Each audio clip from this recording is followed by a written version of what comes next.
É isso aí, a gente entrou no módulo número 3, onde a gente vai falar sobre modelagem. Uma das coisas mais legais. Se você não manja modelagem, né, desculpa, é basicamente a mesma ideia de você mexer como argila. Você pega uma massinha de argila na sua mão e ela vem em alguma forma específica, meio maluca. E aí você começa a manipular aquelas coisas manualmente até criar a forma que você quiser. Então aqui a gente vai tratar disso. Inúmeras ferramentas onde você vai pegar, por exemplo, um cubo e a partir de um cubo você pode ir puxando certas coisas e criando alguma coisa diferente, beleza? Nesse primeiro vídeo vamos falar sobre criar primitivos e os atributos para esse primitivo.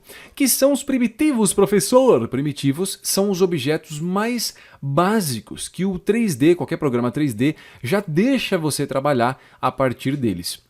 Aqui no Cinema 4D, os seus primitivos eles estão bem aqui, ó.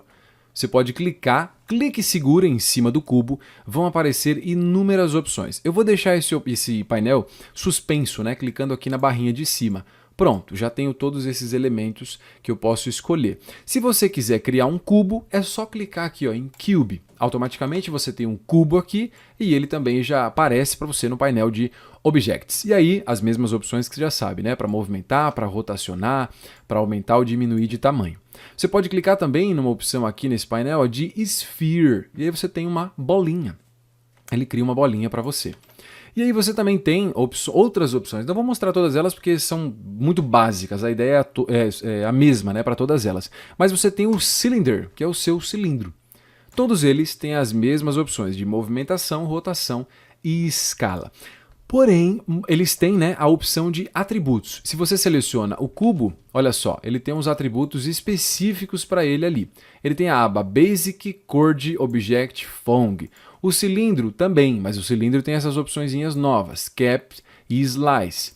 E o círculo também tem as mesmas opções do cubo, tá? Então o importante é que, uma vez que você criou os objetos, existem muitas opções para eles dentro do painel de atributos. Por exemplo, no cubo, vou deixar ele aqui selecionado, vou me aproximar um pouco mais. Você tem a aba Basic, a gente já viu isso. A aba de coordenadas, a gente também já viu, você sabe qual é que é. Tem a aba de Object. Na aba de Object é onde você controla qual é o tamanho do cubo. Não confunda a opção de coordenadas, onde a gente tem a escala, com a aba de Object, onde temos Size. Aqui é realmente o tamanho do objeto. Por padrão, ele está com um tamanho de 200 centímetros em cada eixo. Então é como se ele tivesse aqui, ó, 200 centímetros aqui, né? Isso aqui faz de conta que é um 200. Ele tem mais 200 aqui, né? Que seria aqui a sua largura, o comprimento, e eu tenho também 200 aqui, ó, na altura. Tá? Então é onde eu controlo ele. No eixo X, ó, qual é o tamanho dele no eixo X, no Y e também no Z. Eu também tenho essa opção aqui ó, de segmentos. Os segmentos são quantas divisões ele tem.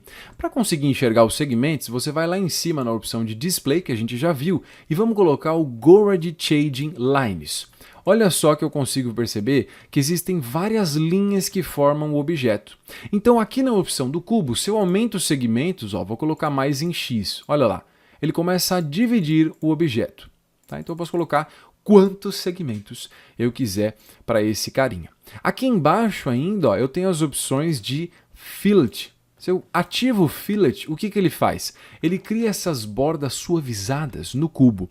E aí embaixo eu tenho o Fillet Radius, que é o tamanho ó, desta curvatura, e eu tenho Fillet Subdivisions, que é quantas divisões vão ter só naquela partezinha ali curvada. Você pode perceber que se eu coloco 1, não tem curva. Então eu preciso de mais divisões para ele gerar uma curva bastante suave.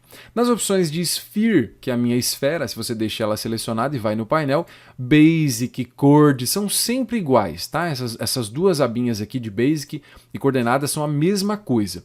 A opção de Object é onde o negócio começa a mudar um pouquinho. Então eu tenho Radius, que é o meu raio, né? Qual é o raio aqui dessa bolinha, qual o tamanho basicamente que ela tem. Segmentos, ó, quanto mais segmentos eu coloco, mais definição ela tem e mais, como é que eu posso dizer, curvada realmente ela fica. Você ainda tem também essa opção de Type, onde eu posso escolher como essas linhas vão estar conectadas. Tem essa aqui que é bem legal, ó, Hexadron, onde você consegue fazer com que toda a bolinha seja formada a partir de polígonos de 4 lados, tá vendo? Tem esse aqui que tem 4 lados, esse tem 4 lados e até os das quinas também, 1, 2, 3, 4, beleza? Então são maneiras de você fazer com que essa bolinha seja criada.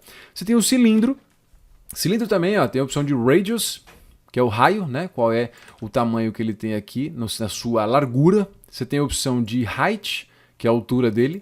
Você tem o height segments, quantos segmentos ele tem na altura. Você tem o rotation segments, quantos segmentos ele tem na rotação. Então fica de olho, porque tem muitos detalhes nesses caras. E alguns objetos também tem essa abinha de orientation, que é onde ele vai estar. Como é que eu posso dizer? Qual é o eixo que ele se baseia para ser feito? Se eu coloco, por exemplo, x+, ó, ele se baseia no eixo x. O eixo x qual é? Esse aqui, ó, nessa direção. Então eu coloquei x+, quer dizer que o topo do cilindro está em direção ao eixo x. E aí se você coloca, por exemplo, x-, ele vira para o sentido contrário. Se você coloca mais y, ele fica de pé. Se você coloca mais z, ele fica no sentido de profundidade. Então tudo isso te ajuda quando você vai modelar e muitas vezes você fala, nossa, como é que faz para girar esse cilindro? Em vez de você ir lá, mexer com rotação, blá, blá, blá, blá, blá, blá, você vai logo aqui e já muda o orientation, que ajuda bastante. Aqui ainda no cilindro, deixa eu só aproximar um pouquinho mais dele, ó. Deixa eu girar para ficar mais fácil da gente ver. Eu tenho a aba de caps. Na aba de caps eu posso ativar ou não o caps. O caps que seria essa parte de cima, se vai ser aberta ou vai ser fechada. Se eu ativo o caps, ele fecha em cima. E aí eu tenho segmentos. Quantos segmentos tem na parte de cima? Eu também tenho fillet, que é a mesma ideia do cubo. Então eu posso colocar quantos segmentos vão ter ali e qual o tamanho dessa parte curvada nas bordas. Eu tenho o slice, se eu ativo o slice, ó, eu consigo usar o from e o to, que são duas opções para como se eu estivesse cortando esse cilindro no meio, beleza? São opçõezinhas aí básicas que você tem na hora de trabalhar com esses objetos. Um detalhe bastante importante é que, às vezes, você vem aqui, por exemplo, vou no cubo, só para ficar mais fácil. Tô no cubo, fui lá, modifiquei ele aqui, falo, nossa, meu Deus, como era o cubo original? Como é que eu faço para deixar ele do jeito que ele era? Você tem algumas opções muito interessantes para isso. Primeira, se você vem aqui, ó, e clica em cima da propriedade, por exemplo, vou mostrar do zero para você, tá? Tô na aba de Object, na aba de Object eu mudei qual era o tamanho do cubo no eixo X, que é esse aqui. Então o que eu vou fazer? Vou clicar em cima aqui, ó, do X com o botão da direita e vou colocar a opção de Reset to Default. Quando eu faço isso, o que ele fez? Ele pegou essa propriedade que eu cliquei e fez voltar ao original, quando eu tinha criado o cubo a primeira vez.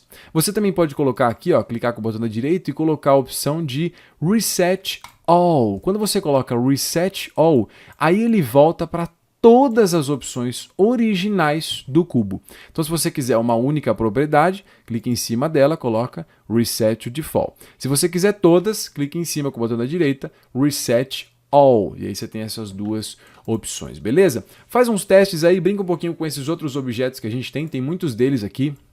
Você tem o platônico, você tem um polígono, você tem um disco, você tem vários objetinhos. Não vou falar sobre todos eles porque a base é realmente a mesma, tá? No próximo vídeo a gente começa a brincar um pouquinho mais com pontos, linhas e polígonos.